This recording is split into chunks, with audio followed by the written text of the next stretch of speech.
नमस्कार, ANB news देख रहे हैं आप और मैं हूं आपके साथ मुस्कान। स्वागत है आप सभी का उत्तराखंड के महासंग्राम में। हरिद्वार में पंचायत चुनाव की तैयारी, कौन किस पर पड़ेगा भारी, ये देखना होगा। दरअसल हरिद्वार में त्रिस्तरीय पंचायत चुनाव के लिए भले ही अभी अधिसूचना जारी न हुई हो, लेकिन राजनीतिक दलों ने जिला पंचायत की राजनीतिक बिसात बिछानी शुरू कर दी है। सत्ता पक्ष बीजेपी के साथ बसपा ने भी दूसरे दलों में सेंधमारी का खेल जारी है, तो वहीं सेंधमारी के इस खेल में कांग्रेस को नुकसान उठाना पड़ रहा है। अगले महीने पंचायत चुनाव के लिए अधिसूचना जारी होने की पूरी संभावना है। इससे पंचायतों में राजनीतिक माहौल पूरा गर्म हो गया है। जिला पंचायत की कुर्सी पर काबिज होने के लिए सत्ताधारी बीजेपी और बसपा की ओर से की जा रही जोड़तोड़ की राजनीति का खामियाजा कांग्रेस को भुगतना पड़ रहा है, क्योंकि जिस बसपा प्रदेश अध्यक्ष सतीश कुमार के नेतृत्व में पार्टी ने पिछले पंचायत चुनाव में सबसे ज्यादा जिला पंचायत की सीटें जीती थी, वो भी बसपा से कांग्रेस में जाने के बाद अब बीजेपी में शामिल हो गए हैं। इससे इतर कांग्रेस से लक्सर से चुनाव लड़े अंतरिक्ष सैनी और खानपुर से विधानसभा चुनाव लड़ने वाले सुभाष चौधरी भी बीजेपी में शामिल हो गए हैं। रुड़की से कांग्रेस छोड़कर प्रमोद जौहर भी बीजेपी में आ गए हैं। उधर उपचुनाव में बीजेपी की झोली में जिला पंचायत अध्यक्ष की कुर्सी डालकर बाद में कांग्रेस में शामिल होने वाले सुभाष वर्मा भी पार्टी को अलविदा कहकर बसपा में आ गए हैं। इसके अलावा बसपा ने पार्टी से बाहर चल रहे विजेंद्र चौधरी को भी वापस ले लिया है। एक तरफ जहां कांग्रेस अभी भी हरख हरीश के बीच की लड़ाई में उलझी है, वहीं बीजेपी ने हरिद्वार जिले में होने वाले त्रिस्तरीय पंचायत चुनाव के लिए कमर कस ली है।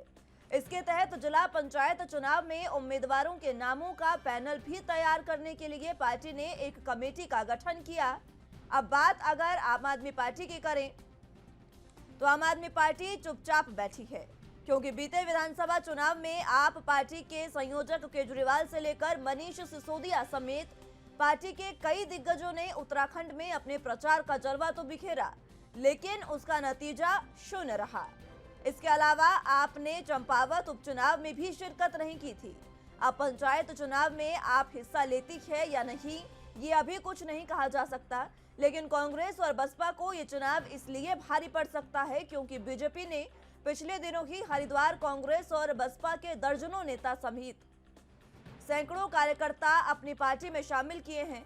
कांग्रेस अभी अंतर्कलह और हरख हरीश की बयानबाजी से जूझ रही है। अब पंचायत चुनाव में कैसे बीजेपी का अन्य दल मुकाबला करेंगे, ये देखने वाली बात होगी।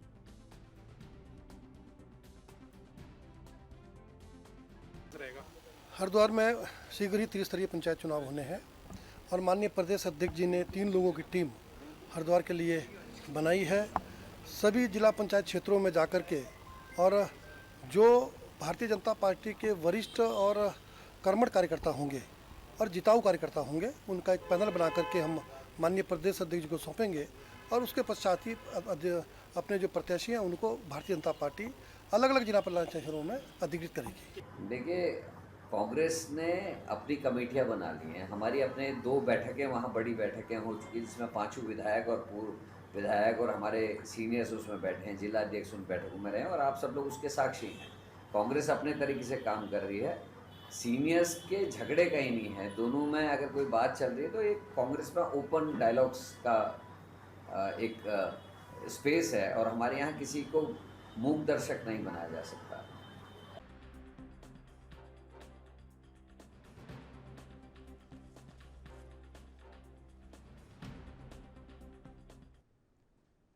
चलिए तो इसी पर चर्चा की शुरुआत कर लेते हैं। तमाम गेस्ट हमारे साथ मौजूद हैं, उनका तारुफ आपसे करवा देते हैं। उमा सिसोदिया जी प्रदेश प्रवक्ता आम आदमी पार्टी से हमारे साथ मौजूद हैं और भास्कर चुग जी नेता कांग्रेस से हमारे साथ मौजूद हैं। आप दोनों का बहुत स्वागत है एएनबी न्यूज पर। कुछ देर में हमारे साथ स्वामी यतीश्वरानंद पूर्व विधायक बीजेपी से भी जुड़ेंगे, हरिद्वार ग्रामीण से, उनसे भी चर्चा की शुरुआत करेंगे। लेकिन उससे पहले भास्कर जी, आपसे मेरा पहला सवाल, पंचायत चुनाव को लेकर क्या तैयारी पार्टी की?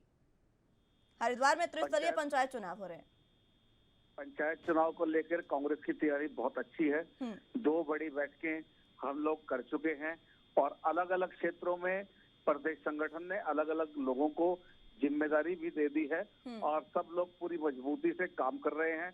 हमारे राष्ट्रीय महासचिव हरीश रावत जी लगातार इस समय हरिद्वार में सक्रिय, सब लोग देख भी रहे हैं अनुपमा रावत जी सहित हरिद्वार की जितने भी हमारे 5 विधायक और हैं, वो सबके सब अपने अपने क्षेत्रों के साथ पूरे हरिद्वार जिले में सक्रिय हैं और जनता के लिए काम कर रहे हैं। प्रत्याशियों से, जो भावी प्रत्याशी, संभावित प्रत्याशी पार्टी के हैं, सबसे बातचीत चल रही है और जल्द ही पूरा का पूरा खाका सबके सामने होगा और चुनाव को पार्टी बड़ी मजबूती से लड़ने जा रही है।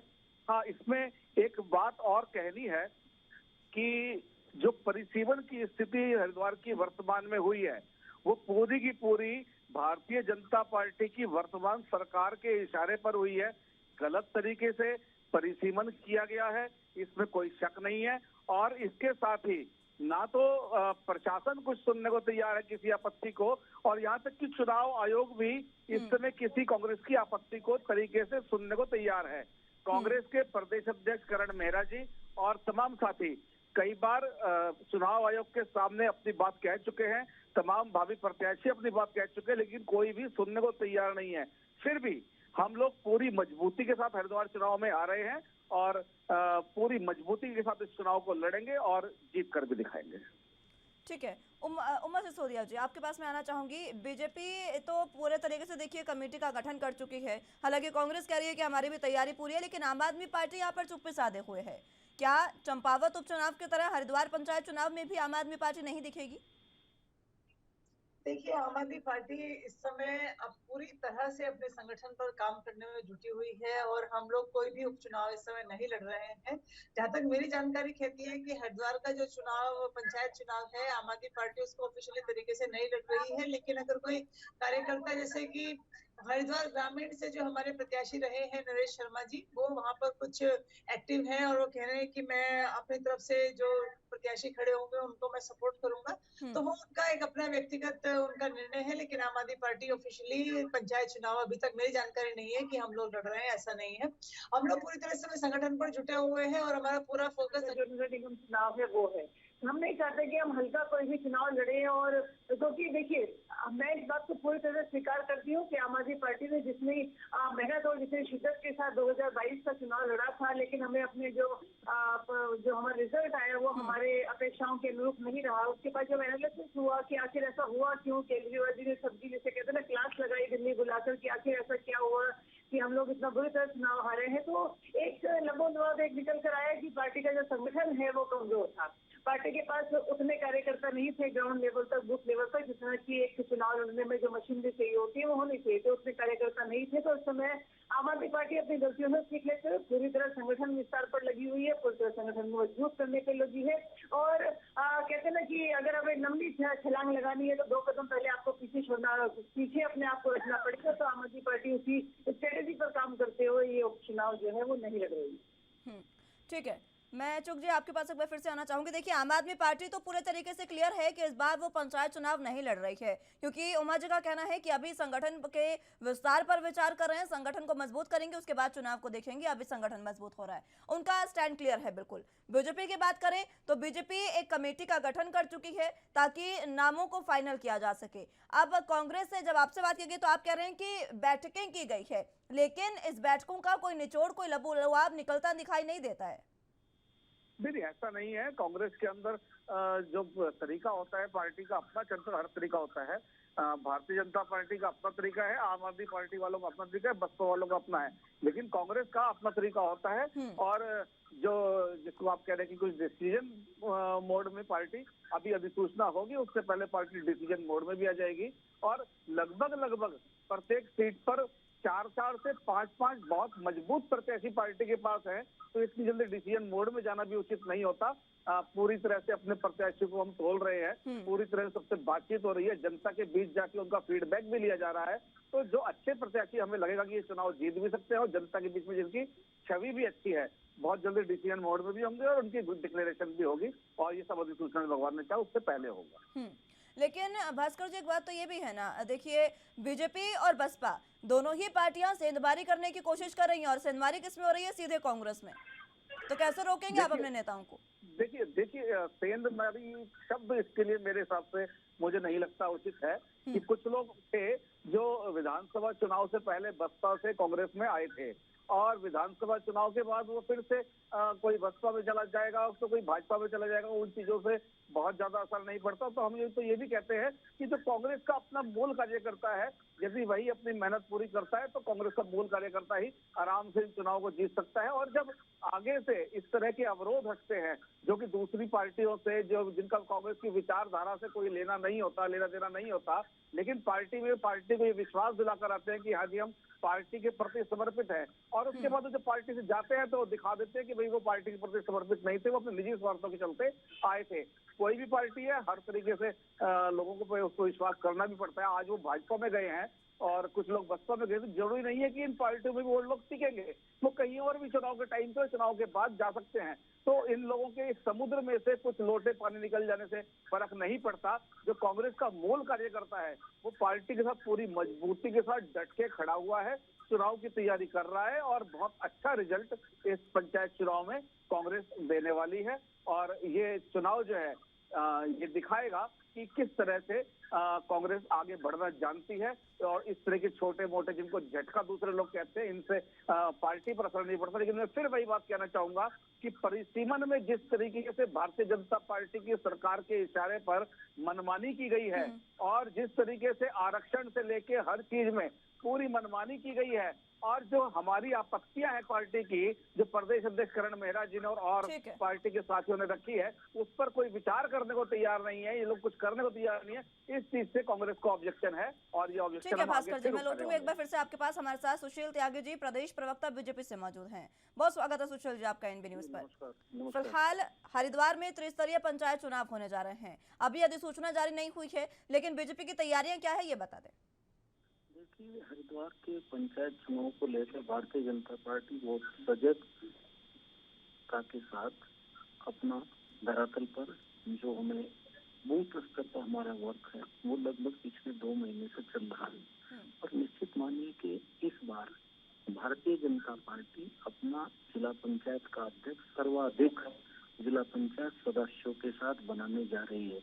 इसका परिणाम ये है कि कांग्रेस के जो लोग, बसपा के जो लोग जिनका आधिपत्य रहता था जिला पंचायत की राजनीति में, वो लगातार भारतीय जनता पार्टी की नीतियों से प्रभावित होकर छोड़ भारतीय जनता पार्टी में आ रहे हैं। हमारा एक एक कार्यकर्ता बूथ स्तर पर, ग्रामीण स्तर पर, ग्राम पंचायत स्तर पर, क्षेत्र पंचायत स्तर पर पूरी ताकत और हिम्मत के साथ वहाँ खड़ा है। और निश्चित मानिए, मैं आपके चैनल के माध्यम से कहता हूँ कि हम निश्चित रूप से वहाँ जिला पंचायत का अध्यक्ष बनाने जा रहे हैं। और अध्यक्ष ही नहीं, हम वहाँ सभी ब्लॉक प्रमुख, क्षेत्र पंचायत सदस्य भी जीतने जा रहे हैं। ठीक है, लेकिन भास्कर जी बता रहे हैं कि परिसीमन जो हुआ उसके पक्ष में नहीं है, वो कह रहे हैं कि परिसीमन बहुत गलत हुआ है हरिद्वार में। जो लोग जमीन पर नहीं होते हैं उनकी आदत होती है आरोप प्रत्यारोप लगाने की। ये कहीं है ही नहीं, तो भी ये परिसीमन का रोना रोएंगे, कभी ये ईवीएम मशीन का रोना रोते हैं जब हार जाते हैं। इनकी आदत है ये लोग जमीन पर काम नहीं करते, हवाई फायर करते हैं। ठीक है, उमर सिसोदिया जी, जिस तरीके से अगर मैं गुजरात की बात करूं तो देखिए वहां पर भी लड़ा था आम आदमी पार्टी ने चुनाव, और बहुत बेहतरीन तरीके से जीत दर्ज की थी आम आदमी पार्टी ने, बहुत सीटें निकाली थी। तो क्या उत्तराखंड में ये तस्वीर नहीं देखने को मिल सकती? नहीं, देखिए उत्तराखंड में एक दिन वो आएगा जब आम आदमी पार्टी उत्तराखंड में अपनी सरकार बना रही होगी। हम लोग बहुत पॉजिटिव है इस मामले में, लेकिन अभी जैसे कि मैंने पहले कहा कि आम आदमी पार्टी इस समय अपने संगठन पर काम कर रही है। हम कोई भी अगला चुनाव हल्के में नहीं लड़ना चाहते। मैं स्वीकार करती हूँ कि 2022 के चुनाव में जो हमारी सबसे बड़ी कमी रही वो कमी रही कि हमारा संगठन जो था वो कमजोर था। उसकी वजह से हम लोग जनता तक अपनी जो आवाज है, जो बातें हैं, जो नीतियां हैं, उनको पहुंचाने में नाकामयाब रहे। इसलिए आम आदमी पार्टी इस बार कोई भी ऐसा हल्का चुनाव, चाहे तो हम चंपावत में हमने अपना कैंडिडेट खड़ा नहीं किया है, हम पंचायत चुनाव भी नहीं लड़ रहे, क्योंकि हम लोग नगर निगम चुनाव की तैयारी में पूरी तरह से अगले साल जो होने वाला नगर निगम चुनाव, उसके लिए हम पूरी तरह से कमर कस चुके हैं। ये पार्टी की स्ट्रेटेजी है, ये हमारी अपनी स्ट्रेटेजी नहीं है। ये दिल्ली की स्ट्रेटेजी है कि भाई पहले अगर चुनाव लड़ रहे हैं तो पहले ये जो संगठन का जो कमजोरी है पहले आप इसको दूर कीजिए। अब ज्यादा से ज्यादा लोगों को आम आदमी पार्टी में शामिल कराइए, ज्यादा से ज्यादा लोगों को पद देकर उन लोगों से काम कराइए, एक मजबूत संगठन पार्टी में खड़ा कीजिए, और उसके बाद आप लोग चुनाव लड़िए। क्योंकि अगर हम कोई अगला चुनाव हारते हैं तो ऑब्वियसली कार्यकर्ताओं के मनोबल पर बड़ा उसका प्रतिकूल प्रभाव पड़ता है। लोग हमारे पास लड़ने के लिए तैयार है, लेकिन दिल्ली अभी कोई भी अगला चुनाव लड़ने के लिए आलाकमान ने हम लोगों को आदेशित नहीं किया है, इसलिए हम लोग इस बार चुनाव नहीं लड़ रहे हैं। और जैसे कि आदेश है कि आप लोग संगठन पर पूरी तरह से फोकस रखिए, तो हम उसी पर पूरी तरह से आम आदमी पार्टी अभी फोकस होकर काम कर रही है। ठीक है भास्कर जी, परिसीमन के आपके सवाल पर सुशील जी ने जवाब दिया, उस पर अपनी बात रखते हैं। देखिए, सुशील जी ने जो बोला है उसमें पहले तो परिसीमन पर मैं बोल दूं, और जहां तक सवाल है ईवीएम का, इन्होंने सवाल उठा दिया, मैं ईवीएम पर बोल दूं पहले कि ईवीएम पर सबसे पहले जो ऑब्जेक्शन किया था वो भारतीय जनता पार्टी के मार्गदर्शक मंडल में बैठे हुए और देश के प्रधानमंत्री माननीय नरेंद्र भाई मोदी जी के राजनीतिक गुरु श्री लाल कृष्ण आडवाणी जी ने सबसे पहले ईवीएम पर ऑब्जेक्शन किया था, और बहुत मजबूती से उन्होंने कहा था कि ईवीएम जो है वो चुनाव में नहीं होनी चाहिए, कि इससे जो है बेईमानी होती है। और जो देश ईवीएम बनाता है जापान, वहां पे भी अभी हाल ही में चुनाव हुए, लेकिन वहां पर मतपत्रों से चुनाव हुए हैं, वहां पर ईवीएम से चुनाव नहीं हुए। तो ईवीएम को रोना नहीं होता, ईवीएम की धांधली एक वास्तविकता है। इसको जब तक भारतीय जनता पार्टी अपने हिसाब से चला पा रही है ईवीएम को, तब तक ये लोग ईवीएम को गलत कहेंगे ही नहीं। और साथ में मैं ये भी कहना चाहता हूँ, ये चर्चा आज मेरे ख्याल पंचायत चुनाव पर थी, इसमें ईवीएम की बात ना आती तो बेहतर होता, लेकिन ईवीएम एक बेईमान मशीन है, और जो जिसका चलता है वो उसको उस तरीके से यूज करने की ताकत ईवीएम देती है, जिसकी लाठी उसकी भैंस, वही हाल ईवीएम का है। दूसरी बात त्यागी जी ने ये कही कि जो लोग हवा में होते हैं वो इसी तरह की बातें करते हैं और बहानेबाजियां करते हैं। हरिद्वार में अभी हाल ही में विधानसभा चुनाव हुए हैं, और इन विधानसभा चुनावों में भारतीय जनता पार्टी को कितनी सीट मिली और कांग्रेस को कितनी सीट मिली, हरिद्वार जिले की बात कर रहा हूं, तो उससे पता चल जाता है कि विधानसभा चुनाव में हवा में कौन था। भारतीय जनता पार्टी अपनी सीट देख ले और कांग्रेस की 5 सीट देख ले, तो पता चल जाता है साफ साफ कि हवा में कौन है। भारतीय जनता पार्टी हमें ये ना बताए कि परिसीमन में क्या गड़बड़ी है, क्या ये लोग स्वीकार, क्योंकि स्वीकार ये करेंगे ही नहीं, क्योंकि इनके इशारे पर परिसीमन हो रहा है। जहां पर 90% लोग एक जाति विशेष के है, वहां पर दूसरी जाति का आरक्षण कर दिया जाना, ये कौन से परिसीमन का तरीका है। और ये लोग परिसीमन को इसलिए सपोर्ट कर रहे हैं कि इनके हिसाब से परिसीमन हुआ है। फिर भी कांग्रेस का एक एक कार्यकर्ता अपने बूथ पर पूरी तरह मजबूत है, विधानसभा चुनाव में वो दिखा चुका है, और अब जो जिला पंचायत के चुनाव होंगे इनमें कांग्रेस का कार्यकर्ता अपनी ताकत दिखाने जा रहा है। सुशील त्यागी जी, परिसीमन का विरोध आप नहीं करेंगे, परिसीमन का समर्थन इसलिए करें क्योंकि आपके इशारे पर परिसीमन हुआ और जहां आपको फायदा लग रहा है वहां पर आपने परिसीमन उसी तरीके से करवा दिया, ये कह रहे हैं भास्कर चुग जी।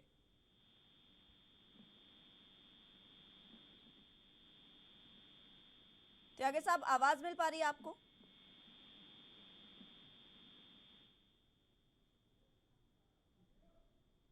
त्यागी साहब, आवाज मिल पा रही है? चलिए, संपर्क उनसे टूट गया, एक बार फिर से उनको जोड़ने की कोशिश करेंगे।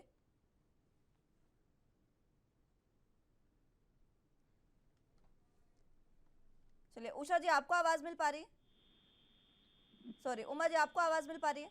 जी, आपकी आवाज आ रही है मैम। जी, फिलहाल परिसीमन की बात जो चल रही है, आपके नजरिए में ये जो हरिद्वार का परिसीमन है, इसको जो गलत बता रहे हैं भास्कर जी, आपके नजरिए में क्या प्रतिक्रिया इस पर? देखिए जिसकी सरकार होती है, बहुत सारी चीजें जो हैं वो सरकार के अपने हिसाब से चेंज की जा सकती हैं, क्योंकि डीएम इनके, एसडीएम इनके, परिसीमन करने वाले जो टीमें हैं वो सारी इनकी है, निर्वाचन आयोग बीजेपी का है, तो अपने हिसाब से परिसीमन करा सकते हैं। कई बार जो बड़े नेता होते हैं किसी पार्टी के, वो अपने वोट बैंक के हिसाब से भी परिसीमन में जो है वो चेंज कराते हैं कि ये वाला वार्ड, ये वाली गली इसमें इस वाली विधानसभा में कर दीजिए, और ये वाला वार्ड, ये वाली गली जो है फलानी विधानसभा में कर दीजिए।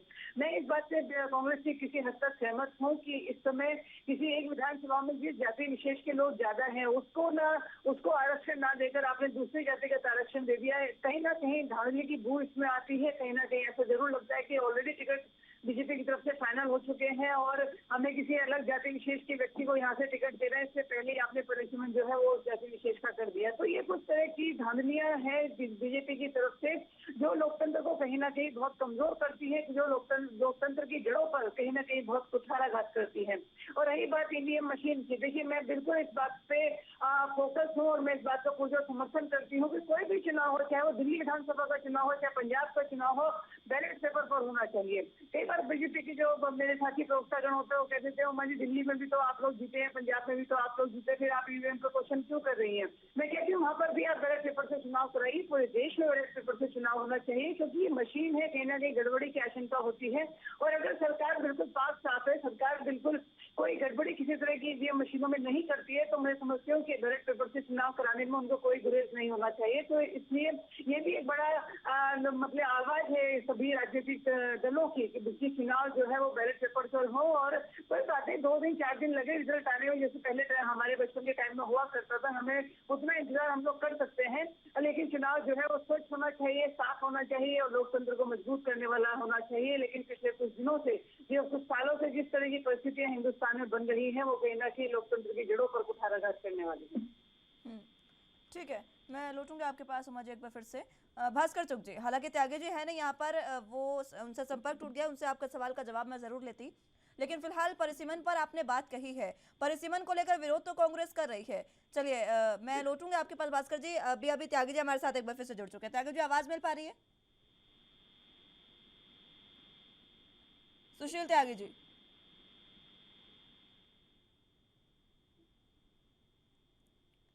चलिए संपर्क उनसे एक बार फिर से टूट चुका है, वरना मैं आपके सवाल का जवाब जरूर लेती भास्कर जी। लेकिन परिसीमन पर आप बात कर रहे हैं, विरोध आप परिसीमन का लगातार कर रहे हैं, बैलेट पेपर की बात अब शुरू कर दिया उमा जी ने, वो कह रहे हैं कि बैलेट पेपर पर चुनाव होने चाहिए, लेकिन विरोध तो इसका भी कभी ना कभी उस समय में हुआ कि बैलेट पेपर जब उन पर चुनाव हुआ तो उसको भी बदल दिया गया। खैर बात इस मुद्दे पर नहीं है, पंचायत चुनावों को लेकर है।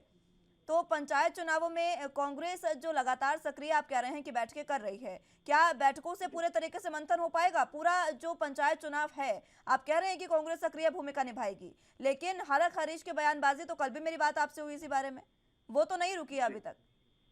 देखिए बयानबाजियों से, मैडम मैंने कल भी आपको यही कहा था कि बयानबाजियों से कुछ होने वाला नहीं है।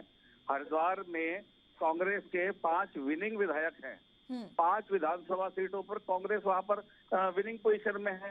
तो जिस तरीके से कहा गया कि हम लोग हवा में बात करते हैं, अगर हम लोग हवा में बात कर रहे होते तो हरिद्वार में 5 विनिंग विधायक हमारे नहीं होते। दूसरी बात, उमा जी हमारे बीच में बैठी है, लंबे टाइम तक उमा जी ने हमने साथ काम भी किया है पहले। मैं ये कहना चाहूंगा, जो आम आदमी पार्टी का जो आम कार्यकर्ता है, जो जमीन पे काम करने वाला कार्यकर्ता है, इस चुनाव में आम आदमी पार्टी चुनाव मैदान में नहीं आ रही है।